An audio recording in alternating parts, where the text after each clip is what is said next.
નમસ્તે મિત્રો, આજે આપણે વાત કરવાના છે ન્યુયોર્કમાં સમોસાવાળા સાથે બનેલી ઘટના. અમેરિકાના ન્યુયોર્ક શહેરની ઠંડી રાત હતી. રસ્તાઓ પર બરફની પાતળી ચાદર જામી ગઈ હતી. ઊંચી ઇમારતોની વચ્ચે કારોના હોર્ન અને લોકોના અવાજો ગૂંજી રહ્યા હતા. શહેર ક્યારેય ઊંઘતું નહોતું, પરંતુ આ ભીડમાં પણ કેટલાક લોકો પોતાના સપનાઓ સાથે એકલા લડી રહ્યા હતા.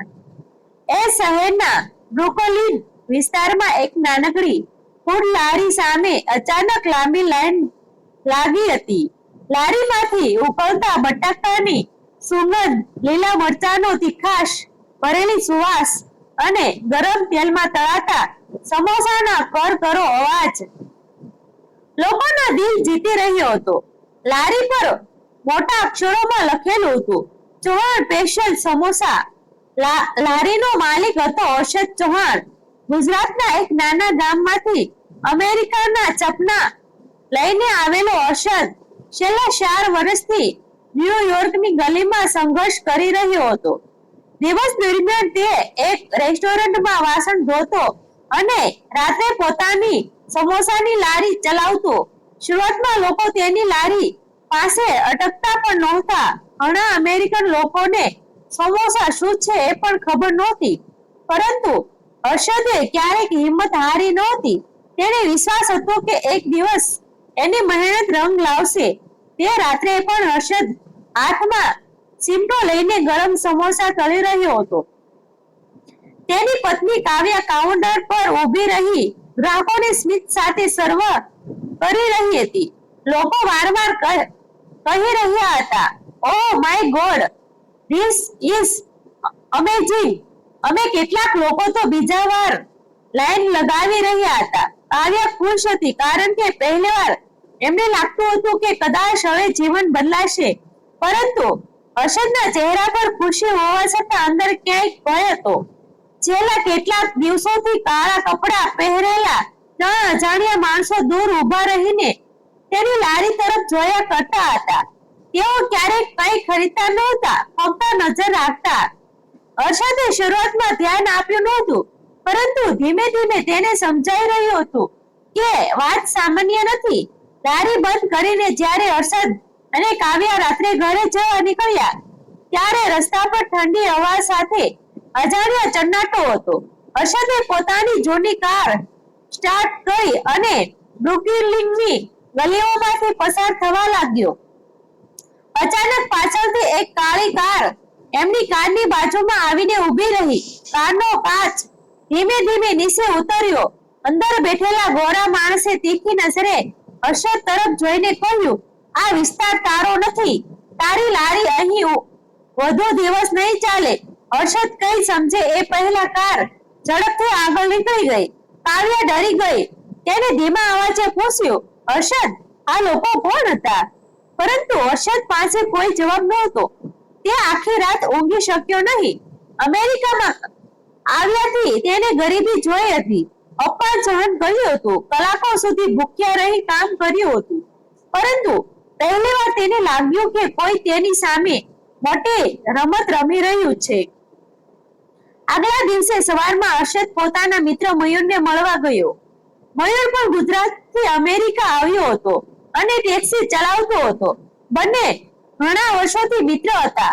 અર્ષદે આખી ઘટના કહી. મયુરે થોડો વિચાર કરીને કહ્યું, ભાઈ, અહીં મોટા રેસ્ટોરન્ટ વાળા, સ્ટ્રીટ ફૂડ વાળા એ સહન કરતા નથી. કદાચ કોઈને તારો ધંધો આંખમાં સભી રહ્યો છે. અર્ષદે વાત સાચી લાગી, કારણ કે છેલ્લા 2 મહિનામાં તેની લારી ખૂબ પ્રસિદ્ધ થઈ ગઈ હતી. સોશિયલ મીડિયામાં પણ લોકો તેની સમોસાની વિડીયો બનાવી પોસ્ટ કરતા હતા. એક લોકલ એફ્યુએ તો કહ્યું હતું કે ન્યુયોર્કની બેસ્ટ ટ્રીક સ્નેક. ત્યાંથી ગ્રાહકોની સંખ્યા બમણી થઈ ગઈ હતી. પરંતુ સફળતા સાથે દુશ્મનો પણ વધી રહ્યા હતા. સાંજે જ્યારે અર્ષદ લારી લઈને પોતાના રોજના સ્થાન પર પહોંચ્યો, ત્યારે સામે જ એક મોટું રેસ્ટોરન્ટ હતું, મોરિસ ફૂડ હાઉસ. એ રેસ્ટોરન્ટનો માલિક ડેવિડ મોરિસ અમેરિકાનો જાણીતો વેપારી હતો. તેને દૂરથી અર્ષદ તરફ એવી નજરે જોયું જાણે કોઈ શિકાર પર નજર રાખતો હોય. અર્શદ સમજી ગયો કે કંઈ ગડબડ છે, છતાં તેને કામ શરૂ કર્યું. લોકો ફરી ઉમટી પડ્યા. કોઈ વધારાની ચટણી માંગતો, કોઈ સેલ્ફી લેતો, કોઈ લાઈવ વિડિયો કરતો. અર્શદની અંદર ફરી આત્મવિશ્વાસ જાગ્યો. તેને લાગ્યું કે લોકોનો પ્રેમ કોઈ પણ ધમકી કરતા મોટો છે. પરંતુ એ રાતે અર્શદના જીવનનો સૌથી ભયાનક રાત બનવાની હતી. રાત્રે લગભગ 12 વાગ્યા હતા. ગ્રાહકો ઓછા થઈ ગયા હતા. અર્શદ લારી બંધ કરવાની તૈયારી કરી રહ્યો હતો. અચાનક 4 માણસો કાળા માસ્ક પહેરી ત્યાં આવી પહોંચ્યા. કોઈ કઈ સમજે એ પહેલા એક માણસે લારી પર લાત મારી. ગરમ તેલ જમીન પર ઢોળાઈ ગયું. બીજા માણસે કાચના ડબ્બા ફોડી નાખ્યા. કાવ્યા શીશ પાડી ઉઠી. અર્શદે રોકવાનો પ્રયાસ કર્યો, પરંતુ એક ગુંડાએ તેને જોરથી ધક્કો મારી દીધો. અર્શદ જમીન પર પડી ગયો. લોકો દૂર ઊભા રહી વિડિયો બનાવી રહ્યા હતા, પરંતુ મદદ કરવા કોઈ આગળ આવ્યું નહીં.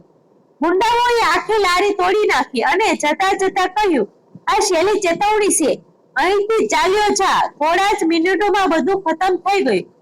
અર્શદની આંખો સામે તેની મહેનત તૂટી પડી હતી. લારીના વાંકા પડેલા લોખંડ, તૂટેલા વાસણો અને જમીન પર પડેલા સમોસા જોઈ કાવ્યા રડી પડી. અર્શદ નિષ્ક્રિય બની ગયો. તેને લાગતું હતું કે કદાચ અમેરિકામાં સપનાઓ જોવાની સજા મળી રહી છે. પોલીસ આવી, પૂછપરછ કરી, પરંતુ કોઈ સ્પષ્ટ પુરાવો નહોતો. સીસીટીવી કેમેરા પર એંગલ બહાર હતો. પોલીસે સામાન્ય ફરિયાદ નોંધાવી અને ચાલ્યા ગયા. અર્શદ વધુ તૂટી ગયો. ઘરે પહોંચીને તે આખી રાત ખિડકી પાસે બેઠો રહ્યો. બહાર બરફ પડી રહ્યો હતો અને અંદર તેની આંખોમાં નિરાશા ભરાઈ રહી હતી. કાવ્યા તેની બાજુમાં આવીને બેઠી. તેને ધીમેથી કહ્યું, આપણે હારી જઈને તો એમની જીત થશે. અર્શદે પહેલીવાર પોતાની પત્નીની આંખોમાં તેની મજબૂતી જોઈને તે કદાચ એની અંદર જોઈ નહોતી. બીજા દિવસે સવારે મયુર પણ ઘરે આવ્યો. તેને કહ્યું, ભાઈ, ફરીથી શરૂ કર. લોકો તારા સમોસા માટે આવે છે, ગુંડાઓ માટે અહીં. અર્શદે ભારે મનથી ફરી નવી લારી તૈયાર કરવાનું શરૂ કર્યું. પૈસા ઓછા હતા, તેથી તેને પોતાના બચેલા ડોલર ખર્ચી નાખ્યા. કાવ્યાએ પોતાના સોનાના નાના ટોપ્સ પણ વેચી દીધા. 3 દિવસ પછી ફરીથી શહેર સ્પેશિયલ સમોસા ન્યુયોર્કની ગલીમાં ઊભી થઈ. આ વખતે અર્શદના ચહેરા પર ડર કરતા વધુ જીદ હતી. તેને નક્કી કર્યું કે હવે પાછળ નહીં હટે. પ્રથમ દિવસે ગ્રાહકો ઓછા આવ્યા, પરંતુ ધીમે ધીમે લોકો ફરી આવવા લાગ્યા. કેટલાક લોકો ખાસ અર્શદને સપોર્ટ કરવા આવતા હતા. એક અમેરિકન યુવતીએ કહ્યું, we saw your video, you are a fighter. અર્શદના મનમાં આશાની નાની કિરણ ફરી પ્રગટ થઈ. પરંતુ એ સમયે રસ્તાની બીજી બાજુ પાર્ક કરેલી કાળી કારમાં બેઠેલો ડેવિડ મોરિસ ગુસ્સાથી અર્શદની લારી તરફ જોઈ રહ્યો હતો. તેને પોતાના માણસને ફોન કરીને કહ્યું, આ છોકરો સરળતાથી નહીં ડરે. હવે કંઈક મોટું કરવું પડશે. અર્શદને ખબર નહોતી કે તેની સામેનો ખતરો હજુ ખતમ થયો નથી. એની સફળતા હવે કોઈના અહંકારને આગ લગાડી રહી હતી. ન્યુયોર્કની એ ઠંડી રાત ફરી એકવાર અર્શદના જીવનમાં તોફાન લઈને આવી હતી. ચોણ સ્પેશિયલ સમોસા હવે માત્ર એક લારી નહોતી રહી, પરંતુ હજારો લોકોની લાગણી બની ગઈ હતી. સોશિયલ મીડિયા પર અર્શદની કહાની આગની જેમ ફેલાઈ રહી હતી. લોકો તેને સમોસા કિંગ કહીને બોલાવવા લાગ્યા હતા, પરંતુ સફળતાની આ ચમક પાછળ એક ખતરનાક અંધકાર ઊભો હતો. ડેવિડ મોરિસ હવે સંપૂર્ણ રીતે ગુસ્સામાં હતો. તેને લાગતું હતું કે એક સામાન્ય ભારતીય યુવક તેની કરોડોની ફૂડ ચેઇનને પડકાર આપી રહ્યો છે. એ જ કારણથી તેને અર્શદને હંમેશા માટે રસ્તામાંથી હટાવવાની યોજના બનાવી. એક રાત્રે અર્શદ પોતાની લારી બંધ કરીને ઘરે જવા નીકળ્યો. રસ્તા પર ભારે વરસાદ વરસી રહ્યો હતો. કાવ્યા પહેલેથી ઘરે પહોંચી ગઈ હતી અને અર્શદ એકલો હતો. અચાનક પાછળથી એજ કાળી તેની કારનો પીછો કરવા લાગી. હર્ષદ ગભરાઈ ગયો. તેને ઝડપ વધારી, પરંતુ સુ સતત નજીક આવતી રહી. થોડા જ પળોમાં સુ એ તેની કારને જોરદાર ટક્કર મારી. કાર રસ્તાની બાજુમાં અથડાઈ ગઈ. હર્ષદને માથામાં ઈજા થઈ અને લોહી વહેવા લાગ્યું. સુ માંથી બે માણસો બહાર આવ્યા. એકના હાથમાં લોખંડની રોડ હતી. હર્ષદ સમજી ગયો કે આજે વાત માત્ર ધમકી સુધી સીમિત નથી. એ સમયે દૂરથી મયુરની ટેક્સી આવી રહી હતી. મયુરે આખી ઘટના જોઈ અને તરત કાર તેમની સામે ઊભી રાખી દીધી. તેને જોરથી બૂમ પાડી. આસપાસના લોકો પણ ભેગા થવા લાગ્યા. ગુંડાઓ ભાગી ગયા, પરંતુ આ વખતે તેઓ સીસીટીવીમાં સ્પષ્ટ દેખાઈ ગયા હતા. પોલીસને બધો પુરાવો મળી ગયો. તપાસ શરૂ થઈ અને થોડા દિવસોમાં ખબર પડી કે આ બધાની પાછળ ડેવિડ મોરિસ હતો. સમાચાર ચેનલો પર હર્ષદની સ્ટોરી છવાઈ ગઈ. આખા ભારતીય સમુદાયે હર્ષદને સપોર્ટ આપ્યો. લોકો લારી પાસે આવીને કલાકો સુધી લાઈનમાં ઉભા રહેતા. કોઈ કહેતો તમે હિંમત ન હારતા, તો કોઈ કહેતો તમારી જીત અમારા માટે ગૌરવ છે.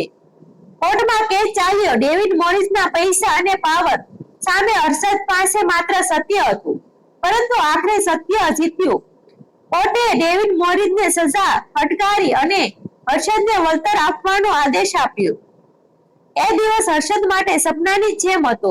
થોડા મહિનાઓ પછી ન્યુયોર્કમાં જ મધ્યમાં એક મોટું રેસ્ટોરન્ટ ખુલ્યું. ચૌહાણ સમોસા હાઉસ. બહાર લાંબી લાઈનો હતી. અંદર લોકો સમોસાનો સ્વાદ માણી રહ્યા હતા અને દરવાજા પાસે ઉભેલો હર્ષદ સ્મિત સાથે દરેક ગ્રાહકોનું સ્વાદ કરી રહ્યો હતો. કાવ્યા ગર્વથી તેને જોઈ રહી હતી અને મયુર હસતો હતો. એક અમેરિકન પત્રકારે હર્ષદને પૂછ્યું, તમારી સફળતાનું રહસ્ય શું છે? હર્ષદ થોડો હસ્યો અને બોલ્યો, સમોસા માત્ર નાસ્તો નથી, એ મારા સપનાઓની સુગંધ છે. જો હિંમત રાખો તો દુનિયાનું કોઈ તોફાન તમને રોકી શકતું નથી. બહાર ન્યુયોર્કની ઠંડી હવા ચાલી રહી હતી, પરંતુ હર્ષદના દિલમાં હવે સંઘર્ષ નહીં, સફળતાની ગરમી હતી. આ વાર્તા સત્ય આધારિત છે. પાત્રના નામ અમે બદલેલા છે. આભાર મિત્રો. ગમે તો શેર કરી દેજો.